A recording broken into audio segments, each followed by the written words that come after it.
There is a lot of unnecessary emotion around analytic continental distinction.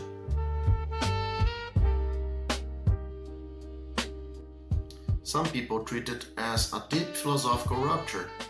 Others just dismiss it like it's a crude label that should not matter at all. And I think neither of those reactions really gets it right.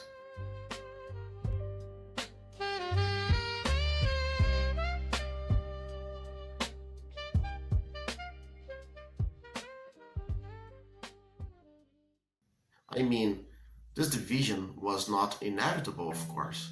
Philosophy could have developed differently. But it's also not imaginary. It became institutionally real.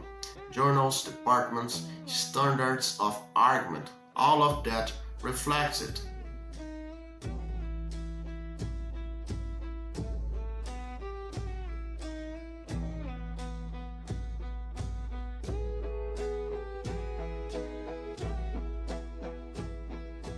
So what I want to do here is just give a first glimpse of something, one deeper trait that helps explain why this distinction emerged.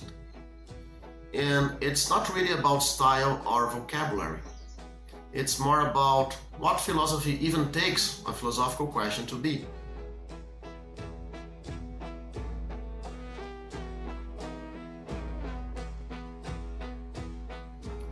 Let me give you a few examples, and you can see what you think.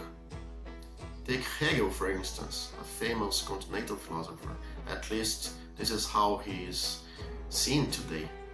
For Hegel, philosophical questions are not isolated problems waiting for solutions. They are stages of self-knowledge. They express how a historical moment understands itself in science, culture, ethics, institutions.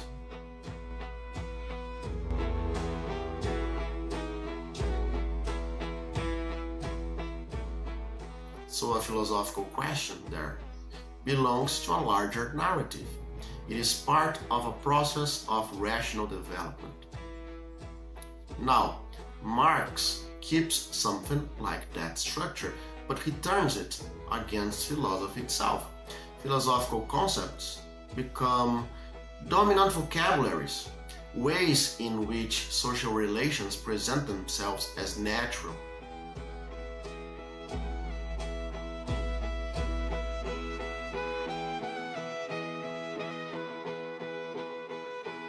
So here again, the task is not really to answer the question, it is to unmask what the question is doing historically.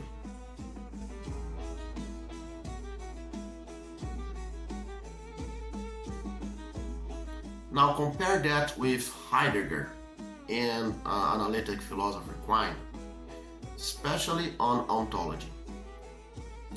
Heidegger famously calls for a return to the question of being, but he does not ask it as a technical question about what exists.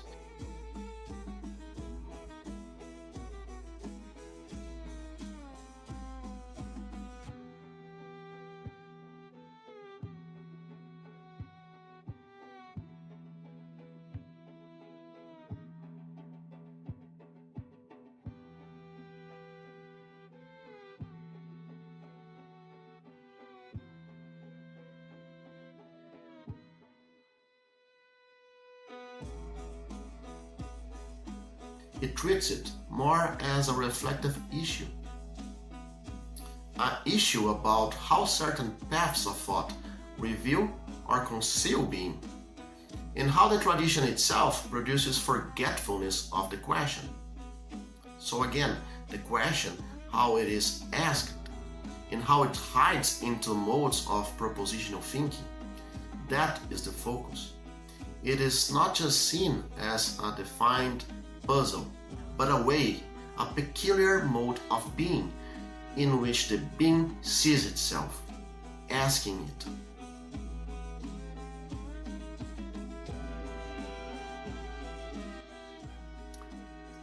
Now, Quine, the analytic philosopher we take as example here.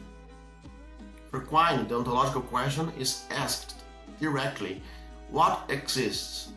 What are we committed to? What do our best theories require us to quantify over?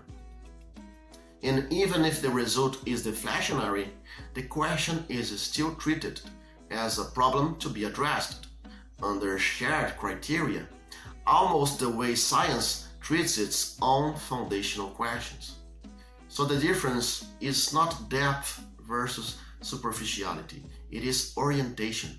One way of doing philosophy tends to treat questions as symptoms of historical or social processes. The other treats them as problems that still demand explicit answers.